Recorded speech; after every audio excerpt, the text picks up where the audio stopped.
너무 아프다면서 소리를 엄청 크게 지르셨어요. 엄마! 막 이렇게 계속. 약간 너무 힘들다고 하면서 갑자기 이렇게 바닥에 누우시고. 이게 시작하고 3분인가 있다가 카톡이 오더라고요. 지금 너무 만족하고 이걸로 평생 살겠습니다.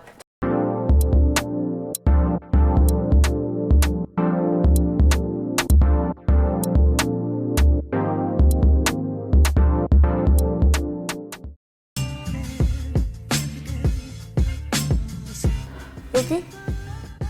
갈비뼈. 저는 옆구리는 안 할 거예요. 개인적으로는 이런 안쪽 살이라든가 발목 같은 데는 진짜 너무 아팠어요. 일단 저는 제가 온몸에 있는 게 아니라서 다 받으신 분 말로 들어보면은 겨드랑이. 사타구니 엉덩이 안에 일고 다 떠와서 그냥 겨드랑이가 제일 아팠대요. 저는 명치 쪽을 할 때 가장 아팠어요. 이제 침대에서 누워서 봤는데 거의 뭐 침대 안으로 들어갈 듯이 몸을 이렇게 웅크리게 되더라고요. 너무 괴로웠어요. 저는 이쪽이 좀 아팠어요. 여기랑 팔꿈치. 근데 팔꿈치는 라인이라서 금방 끝나가지고 참을만 했고 여기가 좀 많이 아팠어요. 몸통 쪽을 좀 많이 아파하시는 것 같아요. 여기 가슴 옆쪽이나 옆구리 그리고 골반 안쪽 배꼽 아래쪽 것도. 다른 데는 진짜 하나도 안 아팠거든요. 등, 정강이, 발목, 팔 하나도 안 아팠는데 여기 진짜 미니 타투예요. 진짜 이만하거든요. 근데 진짜 아팠어요. 좀 뱃살이 많아서 당연히 안 아플 줄 알았는데 안에서 장기들이 꿈틀거리는 그런 느낌? 진짜 아팠어요. 명치가 제일 아프다고들 하시더라고요. 근데 사람마다 느끼는 고통이나 부위가 달라서 다르겠지만 거의 통일성 있게 말씀하시는 부분은 명치랑 여기 배?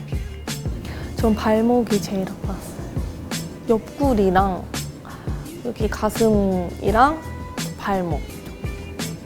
정말 예민한 부위들인 것 같아요. 예를 들어서 뭐 얼굴이나 뭐 팔 겉쪽보다는 안쪽, 팔 쪽은 거의 안 아프시는 것 같았고, 뭐 가슴이나 막 목이나 뭐 이런 부위들. 근데 그게 사람마다 좀 많이 틀린 것 같아요.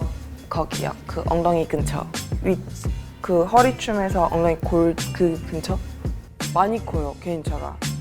어느 분은 뭐 뼈 부분이 아픈 사람들도 있고 살 부분이 아픈 사람들도 있고 아예 안 아파하는 사람들도 있고 다 아파하는 사람들도 있고. 사람마다 너무 달라서 어떤 사람은 손가락이 너무 아프다고 하는데 어떤 사람은 쿨쿨 자면서 받기도 하고요.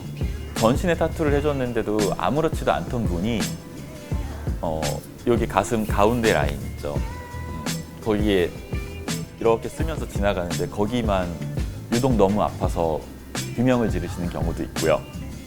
보통 타투신 안에서 돌아다니는 부위별 통증 지수 그래픽 같은 것들 있죠. 그게 아주 보편적이라고 할 수는 없습니다. 우시는 분들도 계시고. 그럼 이제 미안해서 못하겠는 거예요, 작업을. 어떡하겠어, 조금만 참으세요. 금방 끝날게요. 이러면서 달래가면서 하고. 약간 너무 힘들다고 하면서 갑자기 이렇게 바닥에 누우시고 이렇게 심호흡하시고 그런 분도 계셨고. 얼마 전에 이제 발목에 한 요만한 미니 타투를 받으시는 분이 있었는데 첫 타투셨어요.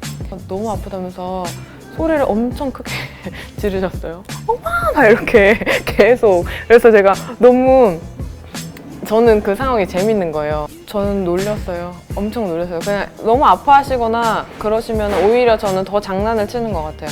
그 상황에서 긴장을 하고 경직이 되잖아요, 아프면. 그러지 않게 그냥 계속 더 말을 시키고 더 놀리고 장난치고. 작업을 여기부터 여기까지 작업해서 여기 팔부터 가슴까지 되게 잠깐 들어갔고 이게 시작하고 3분인가 있다가 잠깐만요, 저 화장실 너무 급해요. 화장실만 갔다 올게요 이러는 거예요. 완납했어요. 저는 화장실만 갔다 올게요 이러는 거예요. 네, 다녀오세요 하고서 화장실 갔다 오는데 안 와요. 근데 카톡이 오더라고요. 카톡이 와서 보니까 저는 돈을 환불을 받을 생각도 없고 지금 너무 만족하고 이걸로 평생 살겠습니다. 저를 찾지 말아주세요 이러고 카톡이 오고, 그 손님은 지금까지 못 찾았어요. 지금까지 좋은 곳에 썼습니다, 작업비는. 저는 정말 환불해드리려 연락을 드렸는데 연락 아예 안 받으시더라고요.